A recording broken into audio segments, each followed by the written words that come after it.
Backpack Broadcasting continues to bring you the best original sports content, but now you can get more of the content you love. For as little as $3 a month, you can get access to bonus content, including behind-the-scenes footage and interviews from the Sports Walk, Sideline Stories, or the Ain't Hard to Tell podcast. All this exclusive content comes via Patreon. There are tiered levels of patronage, and each Backpack Broadcasting patron receives exclusive perks. Your support helps Backpack Broadcasting create more of the original content that you love. Visit Backpack Broadcasting's Patreon page and become a patron today.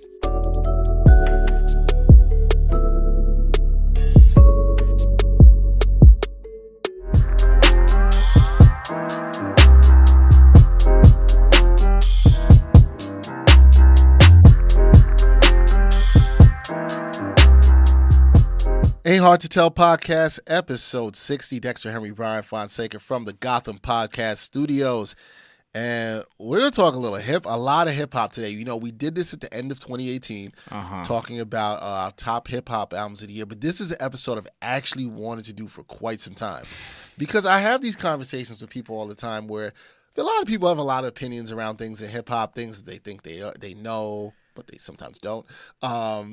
Things that they think are really true. I would say usually don't. Right. Stories that are fabricated, things that are stretched out around things regarding hip hop. So this is all about unpopular hip hop opinions, right? Like a lot of times people have opinions, but they sometimes go against the grain of what everybody else thinks, or you think somebody's wilding for this opinion, right? Like these are things that actually occur. Brian's smiling because I think he's ready to like piss off people. Because to quote Brian likes anarchy. Besides loving violence, I believe that's a direct quote.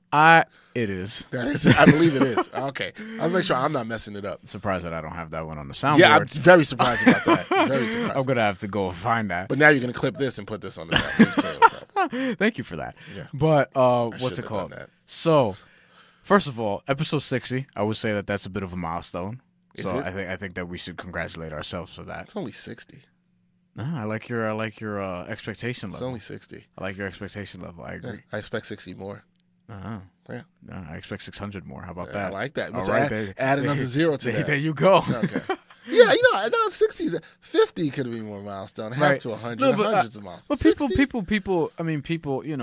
we were just talking about this with our engineer, Matt, actually, that podcasting is harder than people understand. So to get to a certain number, one of those numbers, it's very difficult. Yeah, I'm not trying to downplay the 60. I'm just always grateful to be able to do another episode. I guess that's kind of where my mind is. I'm always grateful. Anytime I could do another episode, anytime we could do another great episode of Gotham, we're grateful, man. Now, if you want to talk about those numbers, and we're going to get to that later, not so good at 60. We're talking about the numbers for the episode, the athletes you were speaking of. Right. I'm actually looking forward to when we get a little bit higher up, because there are a couple of 70s I'm very excited This is a rough time for picking a number in terms of an I told you when we get to 50s, it's going to be a lot of linebackers and relief pitchers. Yeah. Now in the 60s, we're going to see a lot of offensive linemen, and I'm going to have to dig into hockey. And we have a hockey player today. There we go. All right. But is what it is. 60th episode, unpopular hip-hop opinions.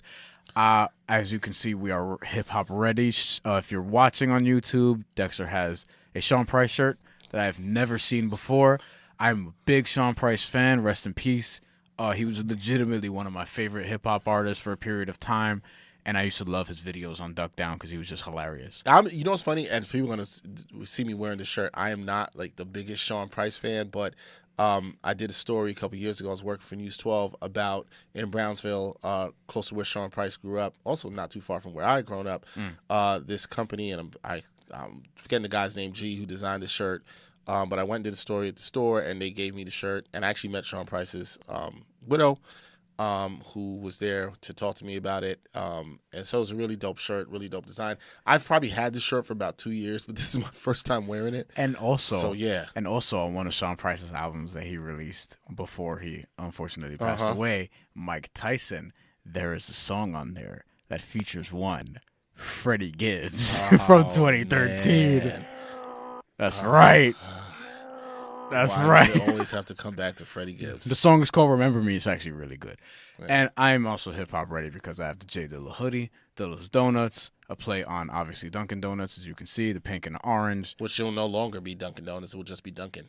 Oh yeah, Yeah, I forgot about that. Yo, when I was walking to the Palm, like on I think it's by 50 something street or whatever, but in that area there is Dunkin' Donuts that just says Dunkin'. Yeah, I think they're already starting to make that move. Yeah, all right, that was just random, but it made me think about that. A little flex of going to the Palm, but I didn't pay for that. That was a thank you to the UFC. To UFC. Yes, Brian's supposed to take me out there for dinner at some point. Oh, that's gonna happen. That's what he said. We'll make that work at some point. He's supposed to make that work. All right, unpopular hip hop opinions. We're gonna kick this off kind of like we did with the hip hop episode at the end of 2018, just kind of going back and forth with certain things that we have. We're just gonna talk hip hop. Some of these stuff you and I have spoken about. I know we've got them. I would say most. Most of these we've spoken about or shared our opinions on it. Some of these we will agree on. Some of these we will not agree on. And we know that what it is. But I guess I'll start off with you. What's the one thing or opinion that somebody's had in hip hop that kind of has had you like, what? Like, no, I don't agree with that. That you're kind of against on maybe what a lot of people feel. There's a lot. I would say that there are some artists. Now, I'm not gonna say like somebody's opinion is wrong or whatever the case may be, but I just don't see what certain people see in some artists. Like, let me see. Young Thug is one that's interesting to me because a lot of people say like he's great, he's super talented, he's even lyrical and things like that. And when I listen to him, I don't really get that vibe. A lot of people think that Astro World should be album of the year candidate. We didn't even mention him in our episode from before, and I didn't think it was an album of the year worthy album. I didn't think it was a bad album by any stretch. But things like that. But I also get into, I listen to more of a library of music than most other people, whereas I had Sky Zoo on my list and I had Joel Ortiz on my list, as did you. I don't think a lot of other people, had those albums on their list. I feel like a lot of people are just listening to the same 20, 25 artists over and over, and these same sort of mainstream-ish artists or these popular artists who are known on social media, and they're not quite, listening to the actual artists who are really, really, really nice, like Sky Zoo, who apparently is going to drop an album with Pete Rock. Yeah, we found that out right before we recorded this, which we're like, that's dope. That's exciting. We got to bring Sky Zoo back in here to talk about that. And then, it's just artists like that. Cardi B getting album of the year from a lot of people. And don't get me wrong, I don't think that Cardi B's whack by any stretch, but I don't think she's as nice as people are making it out to be. Just things like that. Meek Mill's album, where a lot of people say it was his best album, and it might have been, but to me, there were very good songs on that album, but there are also a lot of skips.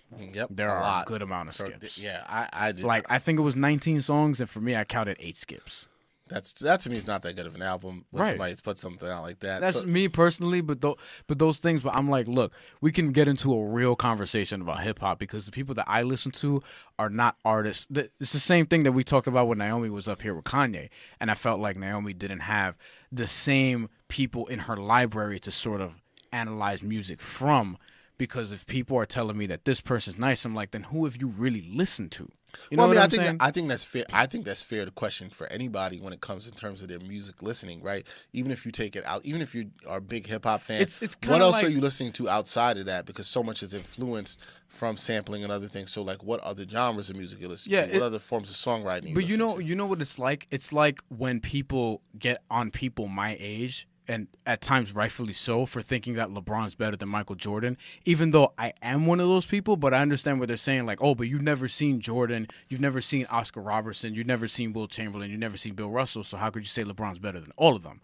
Whereas those people, they probably haven't gone back on YouTube and actually watched game film and study it and whatever. By the way, I don't think LeBron is like way better or anything like that, but we don't have to get into that whole discussion because that is a whole separate other podcast that we will not do because I don't care about that debate remotely. But what I am saying is that these people are questioning my generation in terms of who have you really studied. And that's where I am with the hip hop arguments. Because if you're saying that, for example, if Drake is one of the GOATs, I'm like, then who have you really listened to? Like, have you ever listened to Illmatic? Have you ever listened to Reasonable Doubt? You know what I mean? Like those kind of things. Well, here's the thing. I'm gonna give one of my unpopular two artists, Nas and Jay-Z, who we're gonna get to later. We'll get to that. But one of my unpopular hip hop opinions probably has to do with what people from my generation or older look at the new generation of people in hip hop right now, rappers. There's a lot of back and forth between I hate saying old school, but the old school and the new school, kind of back and forth, and people like, oh, this generation, they might mention certain people. I personally, my take on it is that this new generation of rappers has actually done a better job of moving the genre forward than people actually give them credit for, right? And the reason I say that is because you have rappers who's been like Kendrick or Cole or Joey Badass, and I even will to some degree even add Drake in this as well too, who have talked about more diverse subject matter in songs than I've heard that maybe I got from back in the day. And these artists I love, like even a Jay or a Nas, right? I think it took Jay and Nas a lot more maturity to get to some of the subject matter years that I've heard maybe Kendrick or Cole touch in their youth. One of the things I like about where hip hop is right now, there's been more open talk about mental health. There's been more open talk about depression, domestic violence. I think that's a gradual progression, though, like responding to like the world, for example. Right? Yeah, but also but because then we were in a different time. We were in a different time, and a lot of people within that hip hop community, mostly even the African American community, were sometimes shunning some of these things, not talking about these things. But now to see younger men and women talking about these things, I think is very important. And I don't think that those artists necessarily get enough credit for that. You'll get a lot of older people being like, nah, it's not like this. I don't like this. It's not like this. Like there was a dude I worked with who, if he hears this, he's going to know what I'm talking about. It's a guy, I'm not going to put his name out there like that, but he would call himself a hip hop head. Okay. But we were talking one day and I was talking about newer artists, if you should say, and I was asking him, this is about 2 years ago, have you listened to Cole? He's like, nah. Have you listened to Kendrick? He's like, nah, I hate Kendrick's voice, which is fine. He can do that. There are a couple other, I don't want to use the word, but I'm going to use the word, old heads who have said that about Kendrick to me also. But here's the thing. Somebody's voice could be your preference, and that's fine. Yeah, you don't like Freddie Gibbs' voice that much. Not that much, but I don't think that he can't rap. I would never say that. But his point was, and we were talking about, I was like, well, what have you listened to that's new? And he couldn't tell me that. We went back to the last time he actually listened to a new album. And I believe this conversation happened in 2016 or 2017. And he had listened to a new hip hop album in its entirety since 2002. What the hell? What was the album? Godson? I don't even remember. I don't remember what it was. He told me. I remember something around that time. It was one. I think it was like a Lyricist Lounge or something like that. Of course.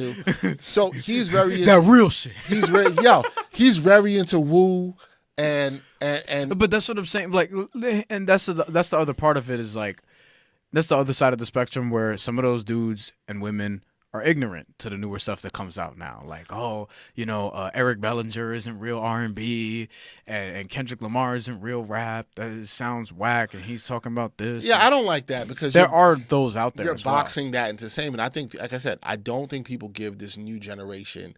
I think there's things I don't like from the new generation for me to a degree, but there's things. Let me also say this as somebody who's a product of what I consider the golden era, or growing up in the '90s and early mid '90s, listening to hip hop and some of the great albums that came out there.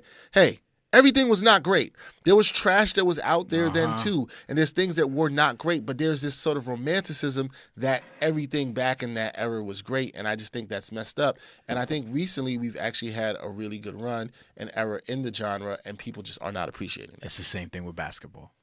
It's the same thing with basketball, where people, love the free throw shooting contests that the Knicks and the Pacers had in the playoffs, where games were like 73-69 with 50 seconds left in the fourth quarter.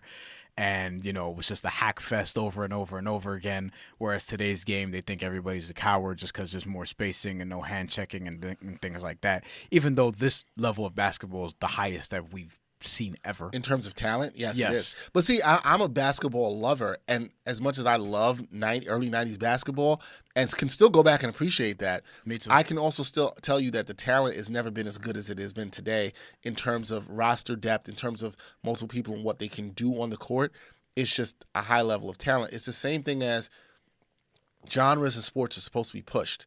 So maybe in hip-hop, maybe you might feel that the quality of music isn't necessarily as good as it was then in terms of musicality. And I do think that probably could be true on the gap between the top level artists and maybe your trash artist. I might say that that's true. The trash definitely gets out there more now, which is an issue. That's a good point. Yeah. I think the trash gets out there more. Because now it's very easy to get yourself out there. And I think the difference is you have more. The difference of what I can at least attest to is I think back then there was a different level of hunger and respectability of coming in the game, where now there's a lot of people just come in the game because they can, because it does something for their image. I'm not necessarily sure a lot of people coming in necessarily love the game the same way, but what I will say is the people that do love the game in terms of rap and coming in that are younger and rose to the top, like I would say El Champion, the Kendricks, the Coles. I think it shows that they really love it. It shows in the quality of work and what they put into their bodies of work, and that shows. So I don't like when there's older heads of people like around my age who are like, oh man, there's no good hip hop anymore. Man, shut up. That's not true. And you can find them. Like, you can go out and find. They don't want to, though. Yeah, that's the thing. But you can go out and find, and to the other people who only listen to the same artist over and over and over again, you could also go out and find these people. Yeah. Like Sky Zoo, like Joel Ortiz, like other artists. But see, that's what I champion and I like better about the game today. It's sort of that gift and the curse of today's era. It was harder to find underground hip hop 20 years ago. It is not as hard to find it now. I talked about discovering through a friend's brother of mine who told me about Saba last year and finding out that album and really liking it. Back then, you had to wait and see if Nine's What You Want would show up on MTV Raps every 6 hours. You know what I'm saying? Right. Like, now you could just go find it. Right, but I just think that was an obscure reference. It was, but I just think people don't. I think some people, I shouldn't say people, they don't necessarily want to put in the work. But I think if you love the genre, you still love it. Even as me, as you've gotten older, you're still going to put in the work and try to find out what's good out there. All right, what else? What else for you is unpopular? You're smiling at me because you want me to get to this Nas thing, so I'm just. I'm not smiling at you because of that. I'm smiling at you because I thought you was going to take me to get that dinner, man. Oh. Yo, bro, the 16-ounce ribeye. Yo, we got to do that. We got to do that at some point. I want to do a podcast from there. I don't know if we while eating the 16-ounce ribeye, talking about hip hop. I'm for that. Right. All right, so your Nas thing. Yeah. I actually think his catalog is underrated, man. Like it's crazy. Underrated. I don't think it gets the respect that it deserves. Why? Because I feel like by people. Whom? I feel like people think that Jay-Z's catalog is so much better. Where I'm like, there's at minimum a conversation there to be had as to whose catalog is actually better. I think there should be a conversation. I'm not saying definitively that Nas's should be better. Well, I favor Nas a little bit in this equation. Well, here's my thing. I think this is what I see. I think the fans, depending on what side of the fence you're on, if you're a Jay-Z guy or you're a Nas guy, even if you're someone like me they're my two favorite rappers ever. You know I like both of them as well. But I slightly I give Jay the edge in the number one spot of all time. And somebody come at me for that. I feel like the folks who like Nas always seem to be a little bit more defensive. No, I agree. About his catalog. I agree with that. And I find that fascinating. I agree with that. But okay, so you favor Nas and you're agreeing that the folks are defensive. Why? Yeah, but I think, so it has to do with, from what I've seen, it's sort of like just the regular underdog thing, man, where people feel like kind of we talking like the Mets fans have that complex around the Yankee fans, kind of like that. People feel like their guy doesn't get the respect amongst the big dog in this situation, even though he should. Although it's not quite a Mets and Yankees comparison, because I would argue that they're a lot closer in championships than 27 and 2. But that's not an imperfect comparison though, because it's sort of that same level, that same complex, and that diehard Nas fans, for example, I feel like they feel like Nas has never gotten that sort of respect, even though he should have. Like Life is Good, for example, which we both acknowledge is a really, really good album. See, now if you want to tell me that album didn't get the respect it deserves, I definitely agree with that. But I think his catalog in general does, and that album is like the keystone factor in that for me. Because Life is Good is an album that was really, really underrated, and around the time 444 came out, a lot of Nas fans were championing that album being Life is Good, because they were like, oh, Nas was talking about a lot of these same things 5 years ago. For me, it doesn't have to be an either-or comparison, because I really like both of them a lot. I do like Nas a little bit more, obviously. That's fine. But I like both of them. Jay-Z is one of the best ever. Jay-Z is one of the top best ever making music, whatever. And for me, it's not so much a music thing with him, because he's transcended that. And so is Nas. They're both successful businessmen now. Right, I agree with all that. Right. But with that, that's sort of where that complex from the Die Hard Nas side comes from, because he's never gotten that respect. Life is Good being the prime example of that, because that was a really, really good album. I agree with that. And it was very much under the radar. But here's my pushback to that. My pushback to that is, if you're going to champion that Life is Good was this really, really good album that wasn't, that didn't get the respect it deserved, which I do agree with that. Actually, wholly, I agree with that. One of the things that I think hurts Nas when you're talking about his catalog, is he made Nostradamus. And anybody who knows me as a Nas fan knows I hate that album. Right. I think it's absolutely awful. I do not listen to it. It does not exist anywhere in my music carrying. They both have multiple duds in their catalog. But see, here's the thing. Jay's had duds. I'm somebody who does not care for Magna Carta, Holy Grail. That's one of them. But here's the thing. If you took me on an island and all you gave me was Magna Carta, Holy Grail or Nostradamus, I'm taking Magna Carta, Holy Grail every time. That's how bad Nostradamus is for me. That's how much it is. No. I think... Nasty Nasa Esco. What I think Nas would look back and say it's a misstep, and I don't want to. Oh, come on. He said it in that song with AZ. Nostradamus wasn't even one of my hardest. Right. I don't. But that whole, I feel like. But here's the thing with that too, and I think Jay-Z deserves credit for this too, because 444 came after Magna Carta, Holy Grail, which though it was much later in his career. But both those artists, there's room for growth. And with Nas, that was very early in his career, and he was rushing. He put out 2 albums the same year after, I don't remember. Supposed to be a double album, but it was not a double album. Right, and a lot of those songs ended up on the Lost Tapes, and that is one of his best projects, one that you've called a classic. I do. You know what I mean? Yeah. So, I think artists, there's room to grow if they, in fact, grow. Like with Nasir, for example, which is his other dud, that's one that I think we all don't really count that necessarily in terms of... I don't. Yeah, it's not Nas album done album. I said that repeatedly. Well, here. Even when you just said Nasir, I was like, wait, what is that again? Yeah, he's already said that the real album's coming. I don't know when that's going to be, whatever. We've known that for a long time. We don't have to get into that. But that's not his real album, the Nasir joint. I don't really judge that. That's just part of Kanye's, you know what I mean? Yeah. Because if you want to judge other albums that he's done, Distant Relatives is another one that... Fantastic. Yeah. Maybe one of the most underrated albums in the last 10 years. And people don't talk about that. And then you want to loop in the other things that Jay's done. There's the Best of Both Worlds. I don't count those either. There's the best. No, I'm saying right. If you do. Right. I'm not somebody who counts those collaboration albums. Yeah, but if you're talking about solo, but I don't want to turn. I really don't want to turn this into a Nas and Jay-Z thing. But I understand why it gets done because take over better than either. The beef. They'll always be linked to each other, and really, they're probably the only 2 artists who have really stood for this long as being. Because you've seen when Nas is Nas, and he does what he did on Echo. Nas is still Nas, and when Jay is Jay, you've seen what he did on a lot of 444. Jay is still Jay. I get it. They're gonna be symbolically linked forever because of that. I feel like there is a discussion to be had in terms of Nas's catalog being underappreciated, because if we go album for album, it's underappreciated.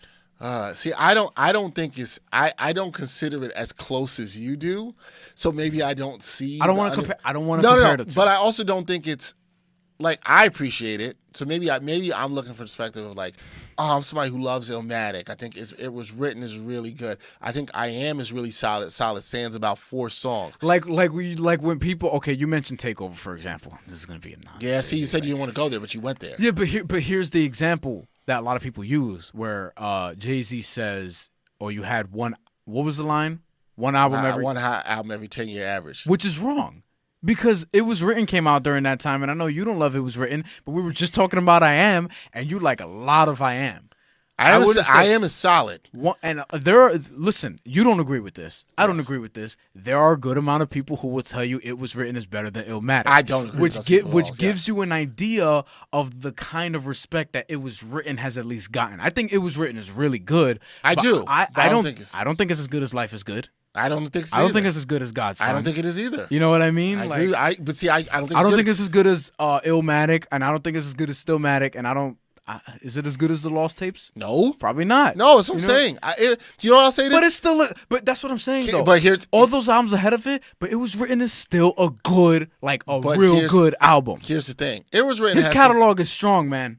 I'm not never saying it's whack. What I'm saying is it was written. I'm not telling you that. No. But I will say this. I know you know. I think it was written as a bit of an overrated album. Okay. I do think it's a bit of a overrated album because of the folks who try to elevate it to the level of Illmatic.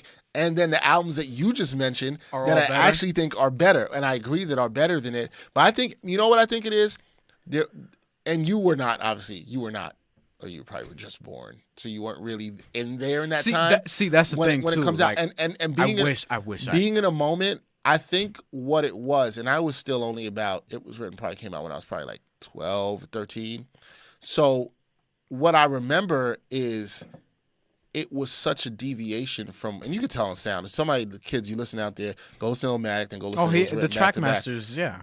The Trackmasters are working with Dre. Nothing sounded like If I Ruled the World on Illmatic. Right. It's a very different sound, and Nas was kind of more on this, like, he's on his Esco, mafioso kind of flow. Yeah. And it was this different side of that people saw of Nas I think really liked. But it's not I didn't like it. I just didn't think it was, I don't know, the authenticism in Illmatic, the storytelling, the views that he was bringing on that is just something I don't think anybody's really seen in hip-hop, maybe outside like Good Kid, Mad City. But this was just really good and refreshing. And I think people really loved that the production, I will say that about it was written, the production is very different from Illmatic, almost in the way that, and I'll get to this album, Life After Death is very different from Ready to Die. Okay. However, I do think Life After Death is the better album than Ready to Die. That's one of my... One more minute. Hold on. But let's finish this Nas thing. But yes. And then the whole Nas has trash beats thing. It's one of those things where kind of like where... that was one of my points. It's kind of like where Take Over Ether, I don't feel like a lot of people actually believe Take Over is better than Ether. I do. I know that you do. I do. But I feel like a lot of people say things enough and then other people just sort of latch on and start to believe that, right? So I think that with Nas's beats, a lot of people say that Nas has spit over trash beats, which we disagree there. There are a lot of beats that he spit on that are hard, but a lot of people just said that enough and people just started to accept it. Sort of like, I feel like Jay-Z and Nas thing, again, it's going back to that again, but that sort of happened with that too, where a lot of people just started saying Jay-Z's better, Jay-Z's better, Jay-Z's better, and then I feel like other people just kept buying into that. Where I feel like with other artists now, you start to see that where people just continue to say things like, oh, Cardi B, album of the year, album of the year, album of the year, and then people just feed into that, where I'm like, no, I think people need to think for the goddamn selves. I do think there's a love of group thing. I want to bring it back to the Nas Beats thing because I think you were also young at this time. So I think when I Am came out and Nostradamus, which I just roasted here on this podcast. Right. But Come Get Me is a hard beat. That's the DJ Premier one. Yes, it is. That's one of the two songs I'll probably listen to on there. You didn't like Project Windows? No, didn't care for that song. I don't mind a little You Owe Me off of Nostradamus. Oh, Timbo did his thing there. And Primo did his thing there. Yeah. The beats on Nostradamus overall was so poor. And you could tell it was rushed. But if you look... But then how he came back from that needs to be commended also. If you look at his career from Illmatic to I Am, and the production on those albums, right? And if you just go to I Am and look at the production on those albums, and you actually even include the production that didn't make some of I Am, Nostradamus, and should have been on Stillmatic for the Lost Tapes, right? Yeah. The production of that is actually really good. Outside of Nostradamus, I could probably argue there was some production on Hip Hop Is Dead that I didn't care for. There was some production on Streets Disciple. Streets Disciple I didn't care for, just too long of an album. But has Jay-Z, what I'll say is maybe has Jay-Z been probably tighter with his projects and probably overall been tighter with his choices on production because his project's been a little bit tighter? Yes, that's a fair argument and you could do. Let's also not take anybody out of the equation. Jay-Z had duds on Blueprint 2, okay? That were not as great in production and albums that were too long. Blueprint 3 in my opinion. I actually liked the production a lot on Blueprint 3. But there were some duds on there I didn't like Off That with Drake? Yes, that's one. The other I think Empire State of Mind is an overrated song. but that's just me. Oh, that's a good take. I think Empire State of Mind It's is an overrated song. It's a very good song. It's great. But I think, you know, Here's the thing. Is it overrated or did it get played out? Okay, played out. Because that's fair. But I also don't think that... Which could be why you kind of think it's overrated. Right. I think those things can go hand in hand. Yeah, I do. I can understand it. Now I was thinking about it more. I'm like, I can understand. Yeah, because it's like, you know, people just love Alicia Keys saying New York. And I feel like that's the song that makes the hipsters think New York is New York. Whereas if you're really from New York State of Mind is really your joint. Well, you know what? I feel you. Now, here's the thing. Doesn't mean I can't like both. If you ask you absolutely can. Ask me a song, I probably would have liked that song if they didn't play it so damn much. If you ask me a song that I think represents New York, you would play it. New York State of Mind is what's going to come first. Just the grittiness of it. I mean, we were talking about this with Robin Lundberg too, because he's a Jay-Z over Nas guy. Yep. But he also admitted that, look, the Jeopardy answer to what is the best hip hop album of all time, Nas probably has the best album of the two with Illmatic. But I also agree with that. You know what I mean? Which is why we're comparing them without wanting to. But you've got this. But but it tells you sort of what it's like with Biggie and Tupac. It's unavoidable. Well, there we go. I want to get into something of that. Biggie and Tupac comes into that, and I am on the side. And I would say this: Jay-Z did have. Like, he had higher level of production throughout, like, the bulk of their runs. He did work with better producers, but I feel like as time went on, like, in Life is Good, that's some of the best productions Nas ever had. He also worked with No ID and, like, great producers for a lot of that as well. I agree. Also would like to see, I've said it before, we'd like to see Nas get back to working with Primo. We'd love to see that. Yeah, exactly. I want to see that new album. The real Nas album. Yeah, I want to see that. All right. And address that Khalees thing. What's up, listeners and supporters of the Ain't Hard to Tell podcast? We need some help from you, and it won't take up too much of your time. As we grow, we always want to hear your feedback, so take a minute or two to fill out a short anonymous survey. The survey link is right in the episode notes for this podcast. It's easy and takes less than 5 minutes. As always, we thank you for your continued support. The Pac Biggie stuff that people always have, big debate you always have, especially people of my generation. It always come up. I'm a Biggie guy. Got to represent Brooklyn all day. Okay. But here's my thing, and I have a good friend he's a big Pac guy. I think Pac's a bit overrated. Okay. I've thought this for quite some time. My brother's he's the same way. The reason I feel this way is not even a Biggie versus Pac thing. It's just purely. Here's what I would say about Tupac. I think Tupac has classic songs. Classic, legendary songs that are going to be iconic probably till when I'm old and gray. Do you think he's a better song maker? No. You don't think so? No. Okay. I think there are songs he might have that you could argue are more iconic over. He made great songs. Dear Mom is a great song. Brenda's Got a Baby is a great song. Keep Your Head Up is a great song. These are great. Changes, fantastic song. I love Changes. Right? Yeah. These are great songs. Me Against the World. Right. But my thing with it, I one time went and did this, and I went and did this against recently, and I was like, I'll go through Pac albums. I'm like, I just don't get into them all the way through. He doesn't have an album that just grabs me like that I feel a way about the great albums that I love. Okay. He just doesn't have that for me. And so he's not in my top 5.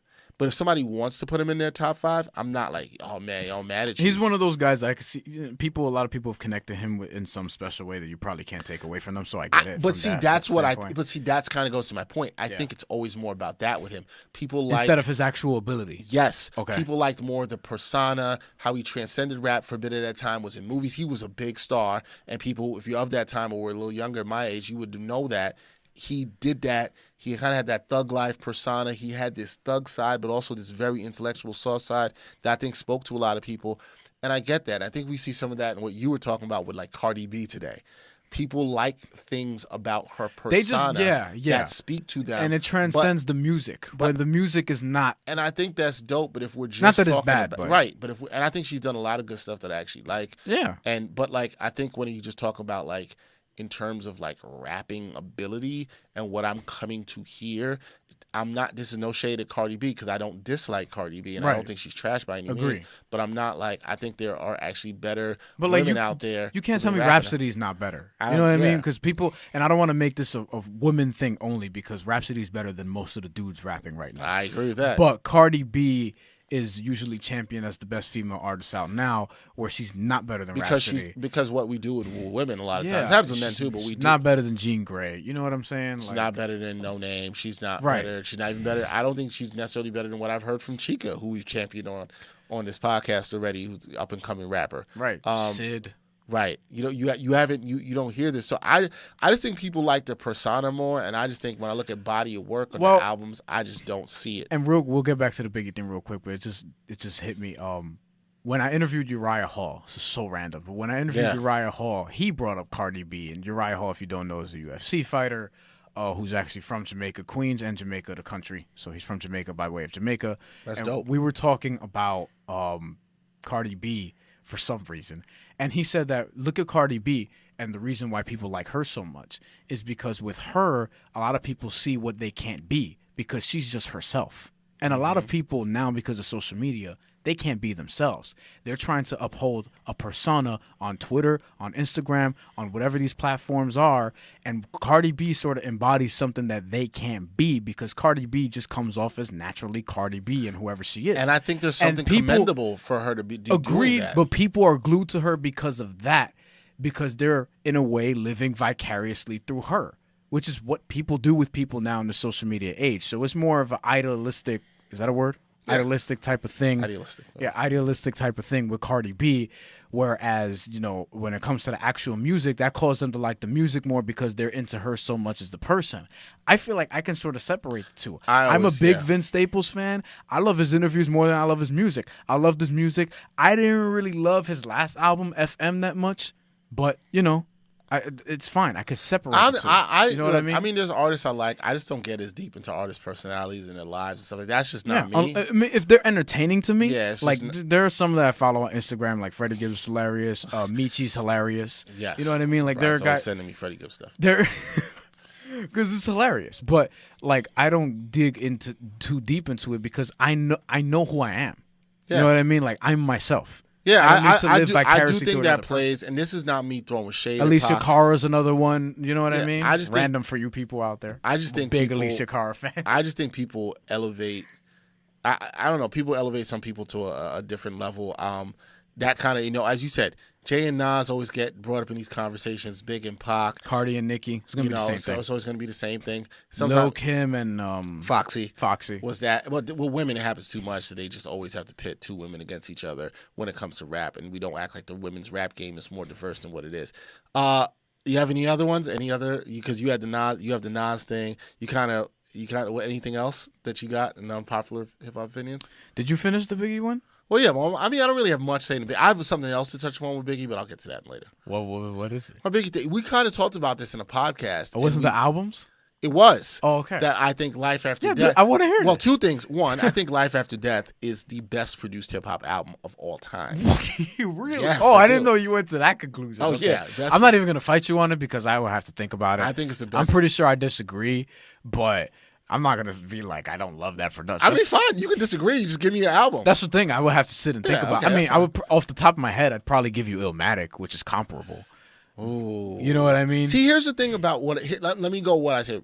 When you listen to Illmatic, and also the Black Album, which is my favorite produced Jay-Z album. More than the Blueprint. Yes. Interesting. I like the production on that more. I do like the production on the Black Album. I think it's very good, except for one song.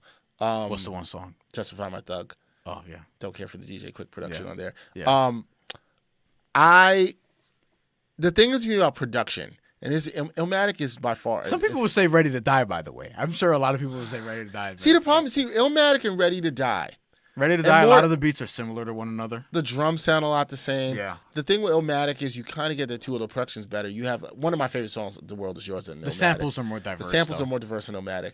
Illmatic's good, but the thing, what's great about Illmatic is when you listen to Illmatic, you hear the sound of this time. You hear 94 New York. You can hear it. Illmatic should be put, if they ever have a time capsule for the early 90s, you should stick Illmatic in that time capsule, dig it in the ground, open it up in 2124 and whatever it is, and listen to it, and you'll be like, oh, this is what New York sounded like at that time. And it would be perfect. Like, that captures that.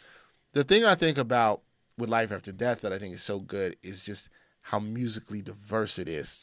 Some of the beats still sound like they can sound today. To some degree, Illmatic does sound, when I say this, I don't mean this in a negative way, dated. It totally encapsulates a certain period of time and sound, right?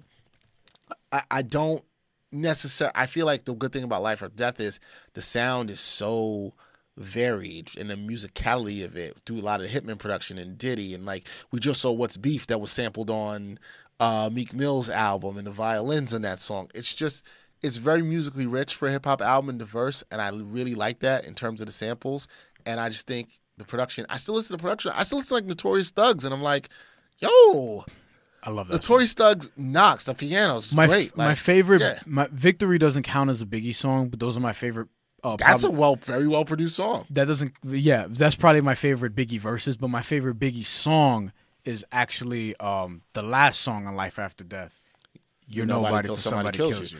I just think Life After Death, for a double disc, nobody in hip hop is. Listen to that song when you're walking home at night. You'll get creeped out. Nobody. I just think dude, how many songs on Life After Death? 12, 24? Oh, Jesus.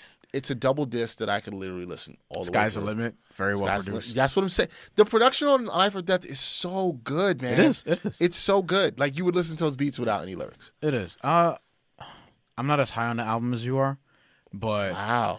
But I do like. I told you there are a bunch of songs that the album I really like. I also like "Long Kiss Goodnight," which is right before "You Nobody to Somebody Kills You," which is another one of my favorite Biggie beats. I would say. Yeah, I think Life of Death is fantastic. Guys have great first albums. They get more of a budget, and then their second album, it was written Life After Death, has more diversified production. But I actually think in this case, Life After Death is better than it was better written. album than it is better than it was written. Okay, it's also better than Ready to Die. Okay, I also think that too. Okay.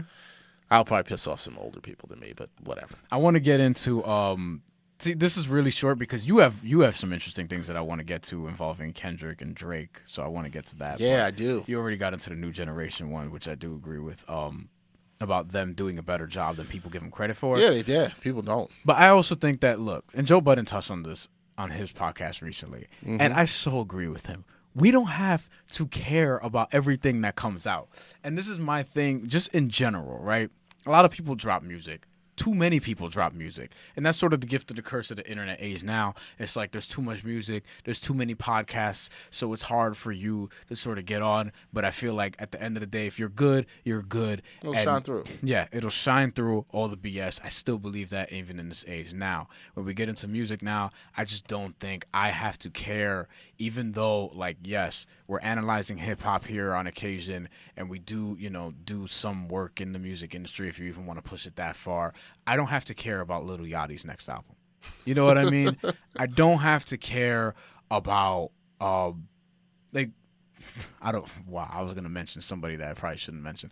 But I don't have to care about every artist that comes out with something. Well, here's the thing. I happen to agree with you, but you're going to get the pushback of people saying that, and this even goes in terms of sports. I would say, why don't you care about Joel Ortiz and Apollo Brown's album? But they will because they're not mainstream, so to speak. Well, the thing is, look, here's the thing. Let's be real. That, nobody, no matter how immersed you are in something, no matter how much you work in something, we both do stuff in sports. You can't capture. Am I watching every sport that's going on? Did I know the score of the I don't know, some random La Liga soccer match that happened today? No. Yeah. I don't. You can't know everything. So even with music, people think that you need to be up on all the mainstream hip hop artists, all the things that are going on. So it's like, yeah, I don't care about every mainstream hip hop artist. It's like that with sports too. It's like, honestly, like, look, I get it as a reporter. Should I want to be the first person that knows what the next second two-way player is going to be now that Allen Williams is in China making $2 million a year? Sure. Do I have to care? No. Do I care? What yes. does caring mean? Do I? What do you mean? What does caring? Yeah, mean? what, like when people say like you have to care though, like caring means that you showing a level of interest in it, that you have to talk about it. Either whatever. Yeah. Like I don't have to care on the same level. Is what I'm basically saying, right? It's okay for some people to care about. There are transactions around the league, even though I'm covering like the Nets, the NBA, whatever. There are some things, draft picks. I'm covering the NBA draft. There are draft picks that happen. Look, I don't care. I don't give a shit. Doesn't matter. Like it's okay not to care. So back to the music. which is not something I'm as immersed in. There are some projects that come out, I don't have to care about them. I can go through the list of albums that came out last year because there were so many damn albums, and we were talking about this in 2017 too. And there are a bunch of albums that came out. I mean, look, I didn't really care when Cardi B's album dropped, for example. Going back to that. Like, I listened to it. Don't get me wrong. I listened to it. But that's not something I'm going to rush to. I didn't rush listen to it, but I listened to it because I was intrigued to see. Kodak Black, I don't care. You know what I mean? Right. Like, whatever. 6ix9ine, I definitely don't care. You know what I mean? Jaden Smith, although there are a couple songs that he's had that I don't like. I mean, that I like. I don't care. Birdman and Jacquees. Jacquees is another one. The whole King of R&B thing. I don't care. Why do you people take Jacquees seriously? Is it just because he's out here causing an uproar and you people can't take it upon yourselves to look away? I don't care. Because attention is the most valuable currency you have right now. Yeah, like I don't Trippie Redd, I don't give a fuck. Like, what the hell? Like, you know what I'm saying? Lil Peep. Did Lil Peep die? Don't know if he did. I'm sorry. He's the one that died. But guess what? When he was alive, him and XXX, it wasn't on my radar. They're not my, to be honest cup with you. of tea. Ugly God, don't care. I don't think. Here's the thing. Everybody can't. As I said, everybody can't listen to everything. Moneybag Yo, don't give a fuck. There's people I don't care to listen to. You're gonna have to censor those, by the way. I will have to do that. There are people who I don't care to necessarily listen to, but it's just like you don't have to listen to everything. I do think there's certain things that come across where everybody might be talking about something in the mainstream where it's like, okay, you might have to check it out so you can be informed. You know, I think like Cardi B's album was like one of those things. Cardi B transcended that. You know what I mean? Because she's gotten to a certain point where it's like, I don't have to listen to it when it first comes out. I don't have to care enough to listen to it when it first comes out. But I'm going to get to it. And I did get to it. Sometimes it's also nice to not listen to things when it first comes out because everybody's giving their think pieces and thoughts on it. That's maybe a weird thing for some people to understand, but for me, that's kind of a thing. Sometimes there's certain things people I want to rush and hear something when it comes out, but even when I do listen to it when it comes out, like if Kendrick drops an album tomorrow, I'm definitely listening to it as soon as it comes out. 100%. But the thing is, I'm going to stay away from everybody's review because you know what it cares? You know what I don't care about? Influences you. And I don't necessarily care what everybody else thinks about something. Which is the same thing with you can listen to this Unpopular Hip Hop podcast. I'm not saying you got to care about everything I say. Yeah. And I actually don't care if you care or not. like Migos drop something tomorrow. You think I'm rushing over to that? Come on, bro. I'm going to take it a step further. You think I'm listening to that? Come on, bro. Right. Eminem. You think I don't listen to Eminem. Huh? I would listen to Eminem. Not right away. I'll listen to it because he's one of those other people that sort of transcends it. But man, when was the last time he put out a good project overall? Ooh, top to bottom. There's an unpopular hip hop opinion. Oh yeah, the Eminem thing. You just did one without them. Yeah, I don't think he's had a good album since the Eminem show. I don't think you're wrong. That's 2002. I did like Recovery. I didn't. See, that's the thing. I thought Recovery was massively overrated. But I think I could see you not liking the sound of Recovery. It was corny. I don't think the music was that good. I think people just like it because he was off the drugs. I mean, it helped. Did it though? I think it did. I think he had better songwriting. I think he was clearer. I thought the rapping was good. His verse on Caterpillar was dope. He had some songs on MMLP2, Marshall Mathers LP2 that were pretty good. Yeah. I like Rap God. You know what I mean? But I mean, otherwise, the album was forgettable. But yeah, that's what I'm saying. Is that since the Eminem show, he's at Encore, he's at Relapse, he's at Recovery, he's at MMLP2, he had Kill Shot, he had Revival, and what was Kamikaze. Whatever he's jumping out of a plane on that Kamikaze. one. Yeah. So the you know what I'm saying? I mean, I don't think straight rapping, he can probably out rap anybody ever outside of like Black Thought, and. That. I also feel like... But music making? Classic album-wise, I think outside of Marshall Mathers LP, what's Eminem's great album? Eminem Show, I would say. That's it. Great? I'll pull up the track list. But Recovery... Good. Cold Wind Blows, Talking to Myself, On Fire... Man, Won't Back Down. Recovery was not bad. White Trash Party. That was bad. Come on. I thought Recovery was like, I'd give it like a 4 out of 5. Not Afraid was all right. No Love with Lil Not Wayne. Afraid is a really good song. No Love with Lil Wayne. That was a good song. That's a very good Lil Wayne verse. Cinderella Man. Seduction really in good between song. that, though. Spacebound, 25 to Life, So Bad, Almost Famous. Love the Way You... I hate Love the Way You Oh, it's a good song, man. And see, I can tell you, rapping is also mad annoying. You don't like his... You don't like when he's on those kind of... You want to talk about voices? You want to talk about voices? Fam. Yeah. I'm going to go with an unpopular opinion that will probably piss off some people of my generation, and they may not necessarily like this, but I already have Kendrick Lamar as a top 5 rapper of all time. Yep, I said it. As does Peter Rosenberg.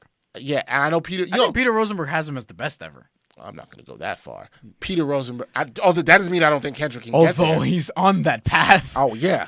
I'm not saying that. I know some people are going to say... Let's get into it. Oh, it's too soon. People like to hold up and champion the people they have for a long period of time. Look, Jay and Nas are my guys. They're at the top of the mountain. They are. Right? And because they're still doing it, they're my guys. They're right there. But nobody's come in and put out the 2 commercial release albums. This may not even counting Section 80. Good Kid, Mad City. No, I count Section 80. No, I am. I'm just saying if people want to just talk about commercial releases. I'm not saying they gotta count Section. I'm not saying it doesn't 80. matter. Section 80 is fire. I'm not saying it doesn't matter. I know. What I'm saying is people like to look a lot of times at commercial releases. So I can put them on the same level of playing field as everybody who came out with a commercial release. I'm saying let's start with Good Kid, Mad City. What I'm saying with that is that and To Pimp a Butterfly, and I know some people will say Damn, although I do not think Damn is on the level of those 2 other albums. Those are 2 of the best albums to start a career if you want to talk about it. They are fantastic. I think Good Kid, Mad City is probably, I won't speak for people of your generation or maybe even a little younger, but I will say that should be probably the Illmatic of their generation. Right. It has that same kind of impact. Right. It's that same kind of storytelling in the rapping, the artistry in it. It's really good. I think Kendrick is a skilled wordsmith, can change flows. I understand some people might not like his voice. I get all that. Mm-hmm. But I think in terms of pure rapping right now, combined with the ability to song make, combined with the versatility to rap on almost any kind of record, I think he's already in an elite level of rapper right now. And so for me, my guys, I got Jay, I got Nas, I got Big, I got Black Thought, and then I got Kendrick. I pretty much have the same ones except for Big. I don't have Big. I have somebody else, and I have to think about who. And that's me. And that doesn't mean... But Big is still hot. But for me, it just doesn't. He just didn't get to put out the body of work. I think his first 2 were so good as well too, and the impact, and which I think matters too. I think he has one of my favorite flows ever. But if somebody doesn't, I think his delivery is fantastic. But I think if people don't want to put him there, I understand that too. But I think Kendrick, I think some people say it's too soon, but I don't think it's too soon. Sometimes, I'm going to quote a hip hop line here. It doesn't take a whole day to recognize sunshine. It doesn't take a whole day. That's Common. Right. It doesn't take a whole day to recognize greatness. Also underrated catalog. Yeah. Common's in my top 10, but that's a whole other story. Right. So, yeah. But with Kendrick, there's 2 things with him. Kendrick kind of bumped Common out the top 5 for me, but that's all. He's somebody who has greatly benefited from just this hype beast culture and social media thing. Who? Kendrick. Okay. Where I feel like when he drops something, people do a little bit too much. With J. Cole, like his fans also, much like Nas fans, very insecure, do a little bit too much, but that doesn't take away from how great, or shouldn't take away from how great they in fact are. And with Kendrick, it's very interesting because I also have him as one of the best ever, but that will probably be easier coming from me because I'm, younger and whatever. But I think that he's somebody who, the reason why I appreciate him the most is because he really hasn't gotten away from the sound that he wants to do. Yep. And has still gotten the critical acclaim. He's done it the way people dream about doing it. Sort of like J. Cole, he's done it the way also people dream about doing it. Maybe not as much critical acclaim, but just the same way. Yes. Yeah. But with those 2 guys, and especially Kendrick, they've done it that way and have gotten to the point that they've gotten by still being themselves. Their sound has just evolved. Every project sounds different from the last. Section 80 doesn't really sound good like Good Kid, Mad City, which you said you think is his best project. I do. Yeah, I agree with you there. Although Section 80 is my favorite project, but that's more of a sentimental thing because that was just my soundtrack in my senior year of high school. So, but Good Kid, Mad City is and To Pimp a Butterfly. It's a lot of people, fantastic, if people want to say, Some people say I don't if get people mad at want to those say, people. if people want to say that that's better, that's fine. I would probably agree with you if I was black, but I'm not because no, but I say that because that album will resonate for me differently. I think it does, just the terms of the jazz, the funk influences in it. I get that, and I think sonically or musically, if you probably ask me which one I like better, it would be that. But when I'm talking about in terms of project, I take everything, the tightness of the story. I just think the storytelling in Good Kid, Mad City is just so good, and it's just so vivid that I just think it's a fantastic piece of work. In a way, I keep saying that it reminds me a lot. When I listened to that album, it took me back to being 10 years old, 11 years old, whatever it was. Listen to Illmatic, right? And unpacking the things as you go through it later and understanding all the stuff. And I hope maybe somebody 10-year-old kid or 11-year-old kid listened to it back in 2012, Good Kid, Mad City, that is. Maybe they felt the same way because I felt like this was this modern Illmatic. I hope so. I hope so. I was 18 when Good Kid, Mad City dropped. And actually, that's one of the last albums that I bought hard copy. Yeah, like I stopped buying hard copy albums. That's one of the last physical. That year, Life is Good and Good Kid, Mad City came out. Those are the best two albums that came out that year at me. And no, I agree. I agree with that. And then I think there was one in 2013 that I really can't remember. It definitely wasn't Magna Carta Holy Grail. No, definitely was not that. But it came out that year. Damn, I don't remember. Bro. I gotta think back about 2013. But no, I really think he's one of the greats. Was it Free Agent by Joel Ortiz? That was 2011. No. I also will say, I think one of the last things I'll go before I go. I already said one on here. I said My Beautiful Dark Twisted Fantasy is a very overrated album. Gerard, come at me. We talked to Gerard about this on the podcast. Kanye. That was the other one. Well, I mean, if you really want to listen to the bulk of our Kanye discussion, you can go back and listen to episode 28. Not much has changed because we talked about it from there where I said that he has not made a dope record in 8 years. And he is really, yes, he produced a good album, Pusha T's album, but that's producing. I'm talking about him making it being the artist and rapping and everything. Yes. Right. Life of Pablo, vastly overrated. Charlemagne the God needs to stop. First of all, vastly overrated. The people think the album's good. It's beyond me, but that's a whole nother. I don't even understand I think it's good. I don't even understand you could say that it's good. But our producer of artwork, Matthew Finiza, loves that album. People tell me I don't understand what you're hearing. Matt's weird. I mean, Matt's not weird. No, Matt's weird in terms of he can I like a lot of stuff that he likes. That's what I'm saying. I don't like this. That's what I'm saying. It's like he has a lot of Chief Rocker, Lords of the Underground, some of that older stuff, but then some of the other stuff you play for. Lewis is weird in that way too. You know what I mean? Yo, they're coming for you after this episode. When? You call this weird. When are they coming back? They're never coming back. They're coming back. Send them this clip. I will send them this clip. When are you guys coming back, huh? You know what they're going to do? You know what's going to happen? They're slaving right now. No. What they're going to do is you're going to say they're not coming back, and they're going to walk through that door like Mike Scotto and Pooch did. Yeah. But they're going to look like they're the Italian mob. That's the only difference. Yeah, but they're not. The difference is I don't have to worry about them whacking me. Yeah. So but you might be sleeping on them. Well, actually, Matt's kind of Italian, right? Matt is Italian. Well, half Italian, yes. Kind of, because he's also Puerto Rican. Yeah. Well, but yeah, I think Kanye's catalog is overrated as well. And I think a lot of people give him credit just because, I don't know, because he's popular and whatever. Yeah, I do. I think he's one of those people, sort of like when Nas the Illmatic, your first album carries you to a certain level. I don't. And a lot of people champion The College Dropout as one of the best albums ever, even though I think that album's a little overrated just because those skits. The album is a little, the skits bring it down. It's a fantastic body of work. Yeah, no, agreed. I don't get kind of misses the mark. My boy Akeem's gonna kill me because he loves Kanye's music. It has a classic. It has a classic feeling. I think if you look back and somebody says College Dropout's classic, I don't have a problem with that because of impact. Me either. And what it did for the soul sampling sound. So I understand that.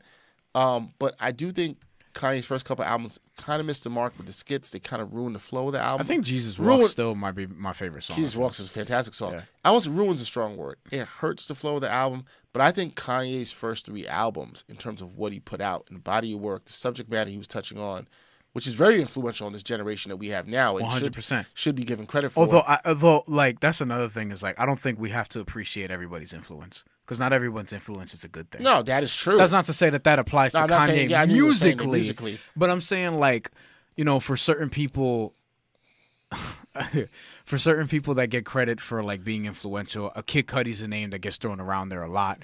You make that face. because his sound and Day and Night and how popular he is, and Travis Scott credits for getting some influence from him. Like there are some dudes that I mean, I can see that. There are some dudes that we don't necessarily need to credit for being influential.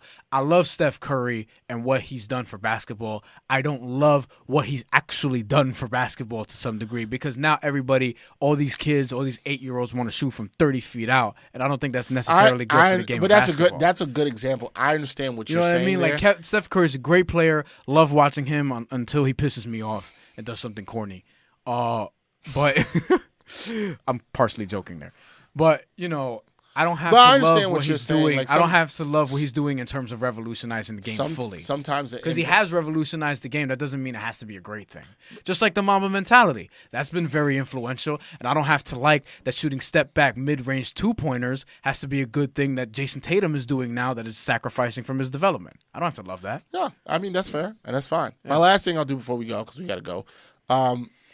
We'll touch. A lot of people have this argument that Drake is sort of the best rapper of this generation. I do not think so. No. I also do not think Drake is a horrible rapper. I think Drake is a very good rapper, but I think Drake has one flaw for me that puts him away from being in this level of greatness. I love that you're saying this and I'm not, because I am not the biggest Drake fan. I know, so we're different, but I actually enjoy listening to Drake's music, and I'm not saying I don't. You know what I'll say about Drake? Drake sometimes to me is a disappointing rapper.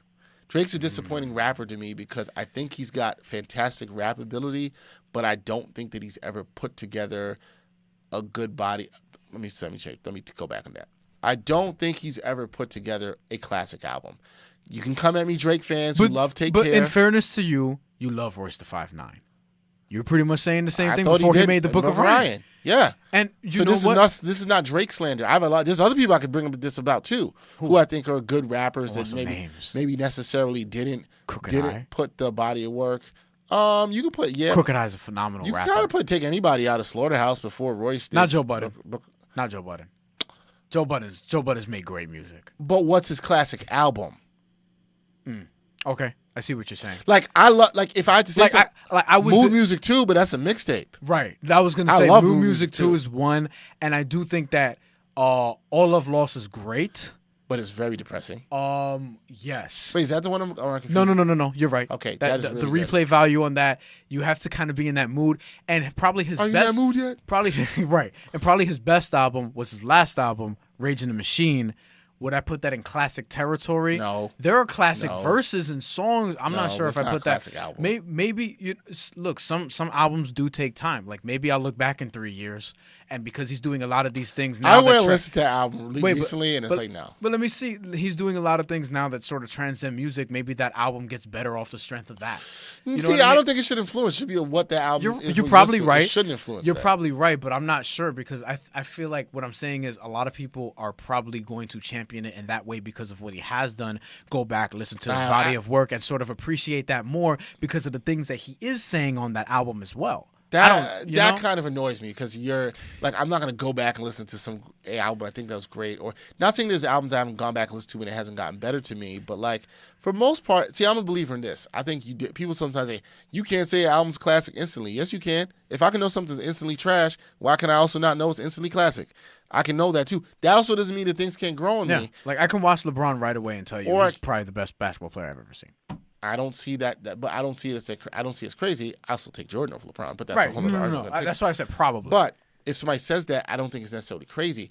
Back to Drake, my thing with Drake is that people say he's the best, and I've had this argument with my cousin a bunch of times, and he thinks he's actually better than Kendrick, which he's ridiculous. Nah, bro. But he's popular. Drake makes really good popular songs.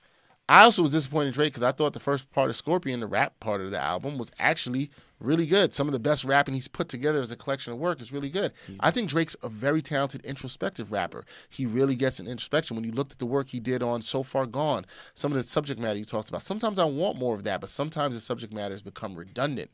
And that's what's kind of annoyed me sometimes in his body of work. So I think if he really wanted to make an introspective album and touch on different subjects, he could do it, and he could do it really good, and he gets really good production, and he's actually a really good song maker. He understands how to make a good hook, can mix and match his flows. He's really good at that. I know some people think his music is soft. I know some people think his music is too emo. I'm not one of those people. I think he's got the talent and diversity to do it. Now, do I think he's better than at rapping and making albums as Kendrick is, as Cole is, as Joey Badass is, as some other people? No, I don't think so. I don't think so because I think he has. I think he can. I think he's all the ability to do it. I just think that he kind of values more getting those hits out there. And I don't know Drake, so I don't say it, but it seems that way based on the way he releases his projects, the length of his projects. When you see him put out a double album like last time, it's like, well, if I can put him in this many songs and I can get 5 of them that'll stream like crazy. Allegedly, he was trying to get out of a deal, apparently. I kind of say, I don't know. I don't know if that's... And maybe it's one of the last things I, as unpopular opinion, one of the things I'm disappointed with Drake because of what he's ascended to, and I remember saying this at the time, talking to somebody, I always was disappointed he didn't go the independent route. Right. I always was, of because all the people. He had all the buzz, even more so than J. Cole and Kendrick when they came on the scene. He had a crazy buzz. So Far Gone is an excellent project. Yeah. And he had all that buzz. Best I Ever Had blew up. And I was like, God, you want to talk about songs I got tired of? But you look back. You look back and you're like, I don't see why he needed YCMB. I mean, I hate it successful. I hate that. That's a great song. I hate the beat. That's a great song. I hate that beat. Oh, this is Unpopular. Oh, I can't stand that.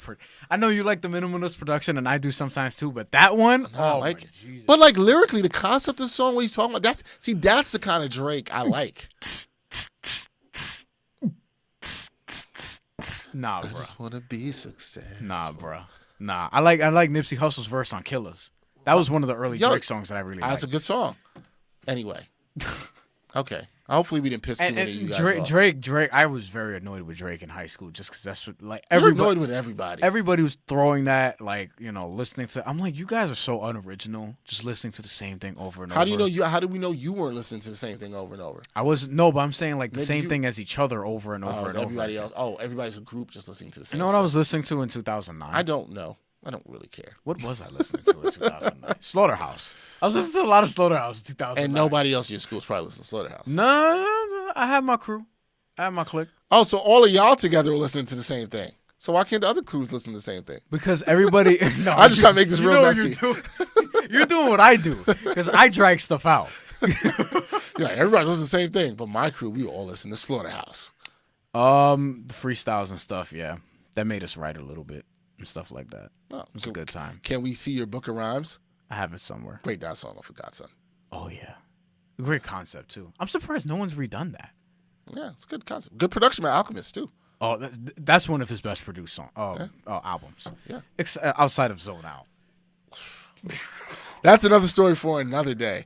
All right, well, yeah, listen. We're going to do this again from time to time. We're going to zone out of episode 60. We called it, maybe we'll call this Unpopular Hip Hop Opinions Volume 1. We got to come back. There's so many more I can get into. Right. I do think Brian brought up some great stuff. We're going to bring back some guests, too. To talk about this stuff, because this is good. We'll do this from time to time. If you guys like this, we'll talk about some more popular or unpopular hip hop opinions. I think it's a good thing to revisit from time to time. So we'll call this one Volume 1. We didn't zone on this, but this is episode 60. And as we said, the numbers for us finding out players are getting a little bit less interesting. Almost forgot. We got to pick a number for episode 60. All right. Yeah. Obviously, if you watch the artwork, you know how we pick, but you don't know how we picked because you don't know how we got here, which is why we put this part out. I normally like to piss off Dex with at least one of the names. I don't know if we got one here. I don't think we got one here. I don't think you do. So we'll see what happens. Sean O'Hara. The reason I put him here is because I don't think you're going to pick him, but I feel like you have some sort of connection with him. Yes, from my time working at the Giants, knew Sean O'Hara. Good dude. Very good dude. Okay, good. Yeah. I would be disappointed to hear anything else. DeBrickashaw Ferguson. Great guy. That's my pick. I'm just letting you. I like DeBrickashaw. Fantastic. You covered him too? Plenty of times. Yeah. Talked to him plenty of times. Good dude. Yeah. Yep. NFL during a different time. Larry Grantham played for the Jets in the 60s and 70s. Yeah. Scott Schoenweiss. Pitched for the Mets. Was it one outfielder? I think. Yeah, outfielder. Oh, I was thinking about somebody else. Yeah, outfielder. Yes. Yeah, we're not going with that. I thought that was going to be the one that pissed you off, but it's okay. No. Dallas Keuchel. Great pitcher. Like him for the Astros. Think his beard's doing a little bit too much. I'm going to get there one day. I keep teasing that. I'm gonna just wolf it one. This right here, what you see, is pretty much as far as I'll go. That's Like, your standard winter. A little beard. bit, yeah. And then it's like I gotta trim it down. I heard my barber's coming back from DR. I heard he's coming back this month. I gotta figure that out. Yo, speaking of beard, this is gonna be for another episode, but I'm gonna show you something when we're done with this podcast about somebody's beard. And I want you to tell me if you think it like looks fake or not. But we'll get to this. It's something different. We'll get to this. I am a beard expert. We'll now. go. I'm good on beards and I'm good on perms. This now. is gonna be. You're good on perms. Okay, that's definitely for another episode. Yep. Keep going. Let's who's next. Otto Graham. And no offense if you're wearing a perm. Yeah. Jose Theodore, hockey player. Yeah. Wow. Yes, that's right. Max Unger, offensive lineman, Seahawks. Kemba Walker, and Klay Thompson. Why? They had famous 60-point games. Yes. Klay Thompson's was with 14 threes, and Kemba Walker's was a career high that he had in a loss to Philly. And I figured because the pool is obviously trash, all things considered. No disrespect to the guys here. They're good, but there's not much else. Not much. Had to beef it up with a little bit. And then you got some guys who, we're not going to mention that. Forget it. I'm not for those September call-ups in baseball. I'm just not going to be for that. I'm going with the Brickishaw Ferguson. I am too. Liked him, always liked covering with the Jets. Very intellectual guy. Also, New Yorker from Hempstead. So, yeah, really good dude. Loved covering with the Jets. Always has some good stuff to say. Fantastic Jets offensive lineman. Probably will be in the Hall of Fame. Definitely will be in the Jets Ring of Fame. Ring of Honor. Yeah, Ring of Honor. Excuse me, that's the Ring of Fame. Ring of Honor. Yeah, because you have the Ring of Fame. It kind of devalues the Hall of Fame. Whatever. So yeah, he'll be there. All right, number 60. The Brickishaw Ferguson. The Brickishaw Ferguson. One of the best offense. And I still think that the Jets, well, obviously it's been proven, but the Jets made the right move that year in going offensive line, as opposed to drafting Vince Young, Jay Cutler, and who's Matt Leinart. A lot of Jet fans wanted Leinart. A lot of Jet fans wanted Matt Leinart. I remember, look, I was young, whatever, but I remember saying, like, I remember being happy with them getting an offensive lineman who was actually supposed to be picked, I think, second, but then Mario Williams being the first overall pick screwed with everybody's heads. Yep. Then Reggie Bush was second, then Vince Young was third, and I had a Vince Young jersey at one point, so that was a mistake. There's worse things you could have been wearing. All right, well, that's it for episode 60 of the Ain't Hard Tell podcast. That's probably the worst one I've had. I'm trying to think of the jerseys I've had. Spreewell, Jason Kidd, Allen Houston, Ray Allen. Here we go. And what video games were you playing at this time as well, too? All of them. Oh, God. All right. I had the Madden cover that Vince Young was on the cover on. Oh, my God. Oh, Lord. And Vince Young was a Pro Bowler, bro. I know. That's crazy. I know. All right. Well, episode 60, A Hard Tell podcast. That's it. Thank you for listening. Let us know what you think about our unpopular hip hop opinions. What are some of your or don't because I don't have to care. or Brian won't care, but you can tweet that at us and let us know. Once again, thanks everybody for all their support. That's it. Again, episode 60, A Hard Tell podcast from the Gotham Podcast Studios. He's Brian Fonseca. I'm Dexter Henry. Until next time, y'all. Peace. 60.